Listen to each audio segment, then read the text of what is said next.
Perfect timing. All right, prepare your defenses. Here we go. I'm going to start the clock as well, just so I don't have to ask the players every single time. All But right. here we are on Hollywood. This is map number 2, and we've already got a nice lead from Weunited, 1-0. Looking forward to seeing what Shadowburn is going to be doing here, because once again, he's thinking about going flank. He is away from the rest of his team. Maybe he's just using his golden weaponry to blind the opponent. He's moving back in, again, looking for the supports, hunting around for Zenyatta, and doing a very good job of just disrupting the flow of the opponent team. Need to be careful, though, because Zenyatta's like right next to Lucio, and oh god, every squishy hero is in the same place.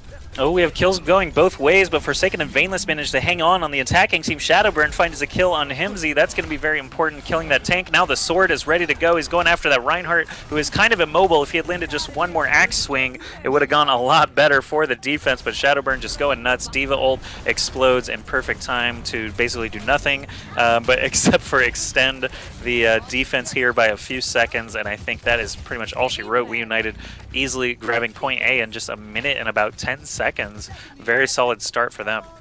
Very fast indeed, and there we go. I think it almost exactly, maybe a minute 11 there, but reasonably fast. There are a lot of teams now that successfully hold for a very long time on the first point of Hollywood, so this is going to be a little bit of a relief to SG-1, who are, of course, 1-0 down in this best of 7. Of course they are. So Forsaken just chilling, riding the payload out of the Diva suit, just taking some shots up at the high ground there. You can see the defense setting up. We've got Fragi and Mafu as the Reinhardt and Diva. They're actually still going 3-tank defense with 2 supports, Zen and Lucio still on both sides. No mercy on both sides still, even in the payload portion. I find that very interesting. All right, and here comes the massive collapse. And TwoEasy gets taken out mid-ultimate here, absolutely giving him no time at all. Fragi going in very, very hard with Reinhardt.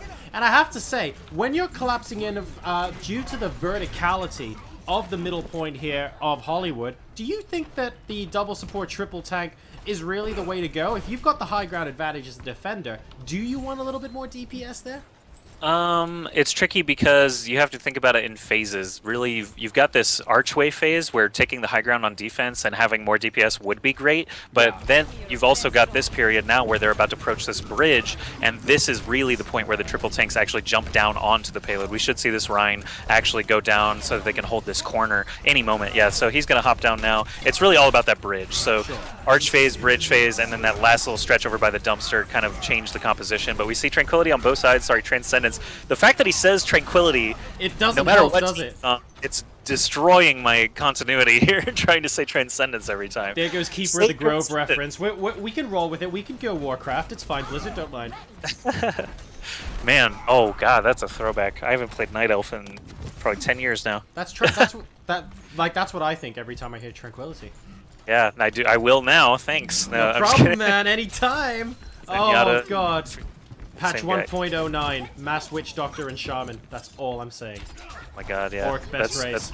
That's Orc undeniably best race. But here we go, Graviton Surge already with the Shadow Sword out as well is just done in seconds there. Fragi still standing on the Reinhardt, but he is kind of off on his own. Mafu way in the back as the Diva. So the 3 tanks are not together. I just noticed during that explosion, they were so far apart that the offense is really just taking care of them one at a time. Mafu now, last person standing. He's going to take forever to respawn. This check should reach absolutely no problem in about 3 minutes and 55-ish seconds overall. Oh, actually, no, they are going to get contested. Even though it's just Fragi and Seita, they don't want them to get that checkpoint for free. They do get off the payload, though, and now they get it for free.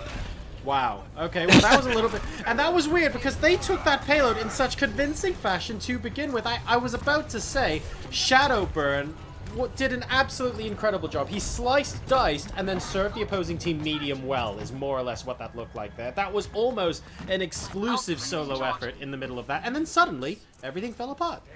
I would say that he served them rare. Probably did not have much time to actually cook anything. Blue? Yeah. Have you ever had a steak blue? Is that like... I know it's a thing, but I just can't imagine it being so tasty. No, it does not sound familiar. But here we go. Payload's still pushing easily to this last stretch. I really... This always blows my mind, too, that defenses, I feel like this is the perfect spot, right before the arch. Here we go. So this is kind of as far as I would possibly ever want this payload to go, and teams just let it get there so often. TwoEasy popping the high noon now on the high ground, but does not have a lot of targets. Kyynel actually going to get right up in his face, but TwoEasy easily gets the kill. Loses to Zappis, however. Defense still in control of the payload as a result. Mafu is going to back out as he loses his Diva suit. Forsaken's going to pop his explosion, as well as 5 other crazy things happening. Shadowburn actually manages to get the killing blow on all of those with his sword out. So Shadowburn once again says, Diva, I know you're exploding right now, but I'm going to go ahead and just kill all these in one shot anyway. And the time is set. It's going to be about 5 minutes and 23-ish seconds. So I'll just confer with the players there. Very nice. Okay, so I'm just going to roll with 5:23. It could be anywhere between 5:23 and 5:28. Thank you, Blizzard. But yeah, so we'll stick with between 23 and 25. Hopefully it doesn't come down to the hopefully it doesn't come down to the actual second, because that's here we go. We're already started. No problems here. We actually did have a 1 second difference game.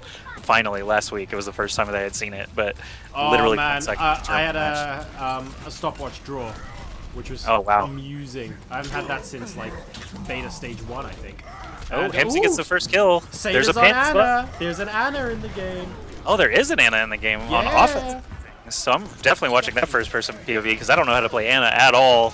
I've been telling everyone to try to keep McCree or Soldier range with Ana rather than the far back sniping, because you're just in the mix a lot better. Your grenades are going to be more reliable for actually hitting the things that you want to hit. Sleep darts in medium to short range are actually way easier to hit. So yeah, I think Ana is like the McCree of healers, basically, is how I describe it. So for anyone watching who's going, who the hell is this hero and why do they keep shooting their teammates? They must suck. This is Ana, ladies and gentlemen. Newest patch, newest hero into Overwatch. Also, mother of Pharah. Pharah out of the meta, you say? No problem. Mom has come in to pick up the mantle. And basically, those shots, those nano rifle, I believe it's called, if you shoot your teammates, it heals them. You shoot your enemies, it damages them. Extremely versatile support hero. Yeah, the biotic technology that actually Mercy and Soldier both use is the same thing in play here. So it's interesting. I wonder if it's actually a toggle on the gun that she has to manually do. I'm no, just it's thinking not about the tech itself. I'm just thinking about, like, in the future, she just shoots and it knows what the target is, whether it should hurt them or heal them, I guess. TwoEasy High Noon up on the high ground, Transcendence down on the low ground, but High Noon trumps Transcendence. If he can manage to land those shots, he does get a kill on Hymzi playing that Genji, but defense finally regaining control here. Again, this little bridge area is the best time to jump down and clock on that Mercy with a res available. I think that is what basically gave them the upper hand against Pretz earlier in the BO3, so Mercy could end up being the difference. Seita does have her ult, the Ana ult available, so I'm going to watch for that nano boost. It's going to be crazy. We're all looking for it. We're all excited. This is actually the first competitive Ana play that I've seen at all, so happy to see it here with SG-1, a really skilled team making use of it. Yep, and of course the ultimate from Ana, by the way. Basically, I mean, it does a whole heap of stuff, Josh. Do you remember what the list is? Because it affects both your allies and your enemies at once. So it increases attack speed and move speed and damage, and decreases damage taken. Oh man, that was a really good Diva roll, forcing the entire team to scramble. One of the bad sides of Ana, by the way, very, very immobile, so very susceptible to things like Diva flying in with an ult. Yep, basically just like a Zen, has the ability to hurt or, hurt or heal. Has max range with that snipe ability, so low mobility, can't go anywhere herself, so kind of almost like a second Zenyatta. I don't expect them to see paired as much as I do. They are paired right now. I think Lucio Ana and Lucio Zen are kind of the combos you would look for, but we'll see how it works out for them. They are moving the payload once again. They've got about 2.5 minutes, actually less than 2.5 minutes now, to try and complete the entire map, though. So the fact that they were slowed down this long on this stretch is not boding well. Seita actually went down. She did use her ultimate. Genji is going nuts as Hymzi, or sorry, Hymzi's going nuts as Genji right now, but he's going to have to get out of there. Diva ult landing on the payload is not going to secure any kills, but does force the attackers away. Now the payload is moving. Just Zappis and Hymzi, the DPS classes by themselves. Diva's going to lose her suit. Mafu on the back foot again, and Weunited still hanging on here with about now under 2 minutes to try to complete the map for SG-1. Yeah, this is looking rather difficult for SG-1. It's still possible, but it's looking improbable simply because we mentioned Weunited. Like I said earlier, they've never had their momentum blunted. SG-1 has been successfully held for a couple of minutes here in the middle bit. And as a result, the payload's going to reach its destination, but they really don't have that much more time they can get out here. Right, about under 90 seconds now for this final stretch. So they do move the spawns forward. Of course, that's very pivotal for trying to take this last section.